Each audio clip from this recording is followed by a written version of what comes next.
Joining us right here on ET Now in Davos is Ajay Singh of SpiceJet. Thank you very much, sir, for being with us. The mood in Davos is a little subdued as far as the global economy is concerned. Some amount of optimism on India. Uh, do you believe in an election year that optimism could be misplaced? I don't think so. I think India really is the place to be, especially when there is so much gloom and doom happening because of the problems between US and China, the Brexit issues, and so many issues around the world. I think India has done phenomenally well in the last 5 years. Uh, the kind of achievements that we have is something that we can really take to the world. Uh, you know, we finally managed to get the GST legislation done. We managed to pass the bankruptcy act. We've managed to get pretty much every Indian to have a bank account, a unique identity, and a mobile phone. We've got electricity into every single village in India. We have this massive, medical insurance scheme that we have launched. So incredible achievements on the road sector. Look at the pace at which roads are being built in India through the Swachh Bharat Abhiyan. We've actually managed to clean up so many cities. Right. I don't think that these kind of achievements in 5 years are. I think these are things to be really proud of. We are, as you know, the now going to be the fifth largest economy in the world. We will overtake Britain this year. Uh, on the ease of doing business as well, we've jumped several positions. We're in the top 100, and if things go as planned, we should be in the top 50 in the next few years. So lots to be proud of. One of the really bright spots, the fastest growing major economy in the world.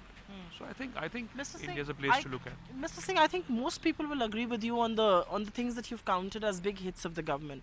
But we're also talking in an election year when things will be tough from here on, politically speaking. What do you believe are some of the misses of this government?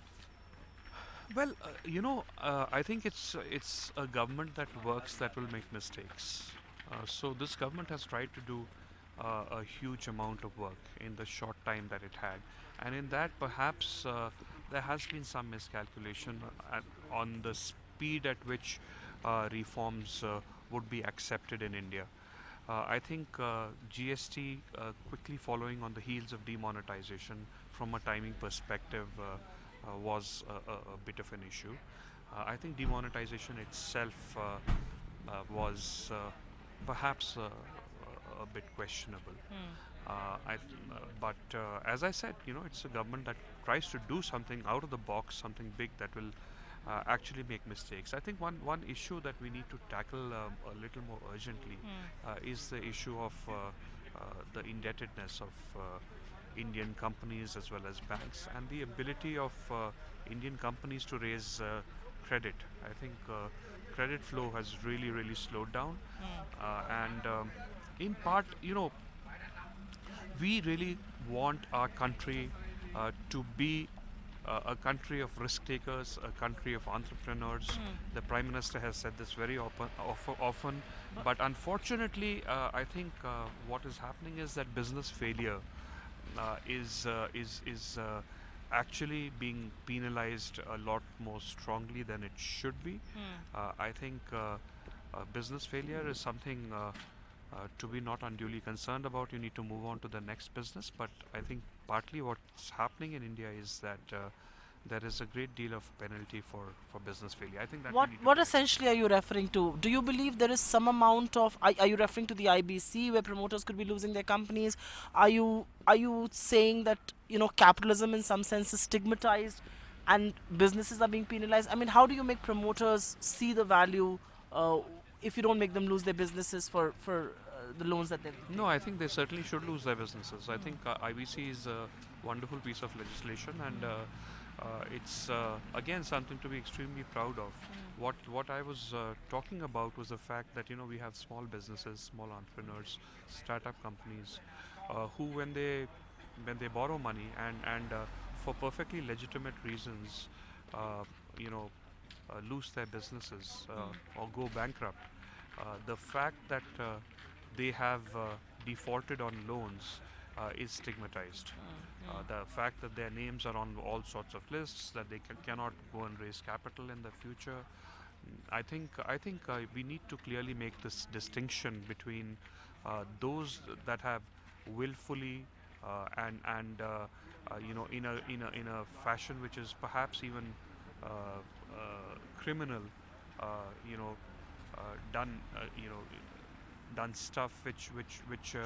needs to be penalized, and those the vast majority that actually lose their businesses because of you know just a bad business model Business failure. or just business failure and very often we've seen that even when there are PPP projects and where a lot of the blame can be put at the door of the government.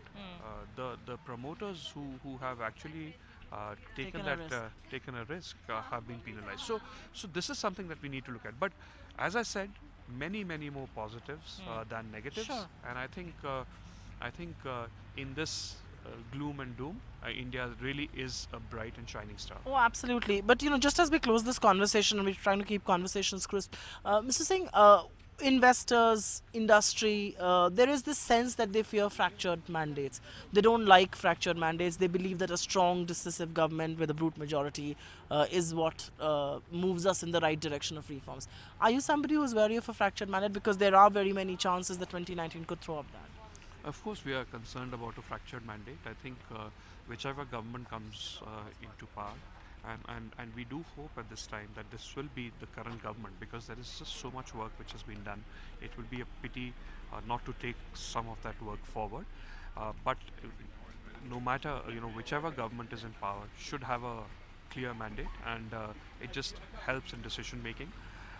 We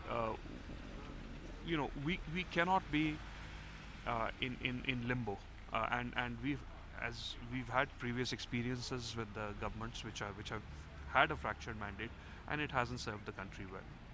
On that note, sir, thank you very much for speaking to us. But if I, before I let you go, I will quickly ask you: your industry is going through a very troubled time, or at least was going through a very troubled time. Some amount of respite due to the ease in crude oil prices that form a large part of your operating costs.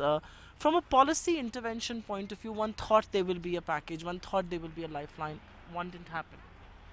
Well, again on aviation, I think there are some wonderful things which have happened. I think this whole Udan scheme, where so many new airports have been connected which had never been connected before, is a huge plus for aviation in India. As you know, we had just 75 functioning airports in so many years after independence, and we will connect close to 70, 75 airports in just 3 years of the scheme being launched. So great positive. I think the fact that India is also looking at its aviation sector as a strategic sector is something which has been a huge change. The fact that we are not shipping our hubs to Dubai and Abu True. Dhabi and the Far East, and trying to build our own hubs within India, I think that's a huge positive. Certainly, we need to become a lower cost aviation economy. We need to find a solution to being the highest taxed economy in terms of aviation turbine fuel. We need to make sure that the cost of our airports is lower. So I think we just need to lobby more. I think the government is very interested in taking aviation turbine fuel and putting it under the ambit of GST. GST. But as you know, this needs approval and agreement with all the states. I think the vast majority of states have agreed to do this. I think the few states that have not agreed, we need to lobby harder with them. Indeed, and I think political consensus will be difficult to come by as we head to elections. But Mr. Ajay Singh, thank you very much for speaking to us. Thank you. That's Ajay Singh of SpiceJet speaking to us right here in ET now for Davos Direct.